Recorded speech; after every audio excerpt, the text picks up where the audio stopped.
Kenli Rey Diaz is a passionate and driven 19-year-old residing in Quezon City. Born on June 11, 2003, Kenli hails from the vibrant city of Iloilo. Having grown up as an only child, Kenli possesses a unique sense of independence and self-motivation. Kenli completed high school education at the prestigious Ateneo de Iloilo, where they excelled academically and actively participated in various extracurricular activities. With a keen interest in social and political affairs, Kenli decided to pursue their higher education at the esteemed University of the Philippines Diliman.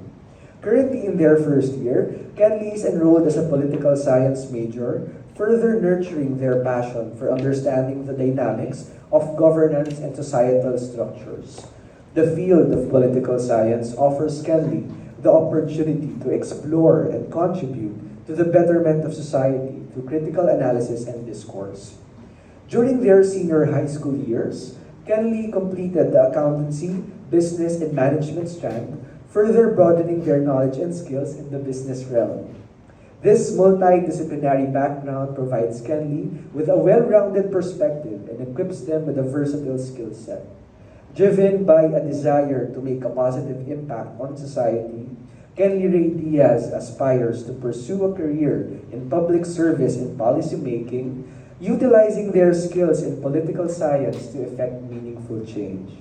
With their unwavering dedication and thirst for knowledge, Kenli aims to contribute to the betterment of their community and society as a whole. So we have Kenli with us. Never expected to be read out loud from today. Alam ko I was supposed to pass it lang. Anyways, to keep it brief, I want to say that I changed my speech a bit to an extent because of the fact that I had a conversation with Prof before about the path where I'm going to take this speech. And considering that alone, I think that I won't do due justice to what I believe in and everything that I stand for if I'm going to proceed to that procedure that I wanted to do. So what I did was, after I left the school, I went to a taxi because I was gonna go to my friend's place. As a taxi driver, Manong, ano po yung view niyo kay Rafi Tulfo? And he was like, first question, yeah. Bakit? Siyempre, naka-UP na ako. So I was like, wala lang po. Like, I was just wondering. Eh, sabi niya, well, the guy, sabi niya, binigyan niya kami ng pagkakataon na ilatag sa Pilipinas yung aming kalooban. Our anger, our fears. And that's something that when I asked several other workers within our university and outside during the duration from the time I talked to Prof until now, they all answered the same question. They were like, he gave us hope. He gave us an answer. He gave us justice. And that's the thing we're going to talk about. What if our justice system is aligned to a Tulfo justice system? Now, let's talk about Mr. Rafi Tulfo in action. Mr. Rafi Tulfo is a broadcaster, a YouTuber, 10 million views, 10 million play button, I swear. But also he has one of the most prestigious position in our country. That Miriam Defensor Santiago said is much more powerful than the vice presidency. He's a senator. And the question goes, how did he reach that point? How did he go from a low-key broadcaster back then with his Tulfo brothers, go up to GSIS, go up to the Senado? Well, the answer is because he gave quick justice. Now, the question goes, what is quick justice? Mr. Rafi Tulfo presented the Filipino people with the opportunity in social media, everywhere, the opportunity to show to the people their suffering, their problems. Because for them, they were sick and tired by the current justice system that we have right now. Imagine a society where it is considered that most, and not all, our court has delayed several, and I mean several court cases within the duration from the end of martial law up until now. People are sick and tired. And you have to understand that. They feel suffering. They feel anger. They feel marginalized. Emphasis on marginalized. And that's the thing. Look at the people who always goes to Rafi Tulfo. There are individuals that basically has nothing left now. If not, they're influencers that goes for Rafi Tulfo for shits and giggles. But that's the thing kasi. Rafi Tulfo branded himself as the justice within the justice system in our country. And that is, as I say, it's a problem. You may ask, Ken, why the hell are you talking about quick justice as a problem in our country? Well, you have to understand, we have a doctrine, obviously, that says that justice delayed is justice denied. But justice rushed is justice undermined.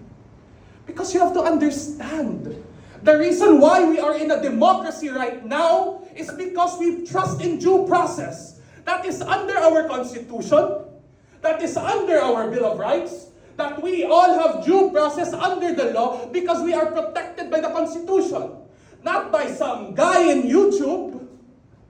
And that is the problem. We are trying to find other solutions even though we already have our institutions that protect us. Why not just try to protect us and push for some more doctrines that could protect that justice system and enhance it? Ever since back then, our justice system has provided us with the lack of justice. Look at what happened in the 1970s when Marcos declared martial law. Imagine, he was backed up by the court. He was backed up by the final arbiter of our Constitution, the Supreme Court. Imagine that.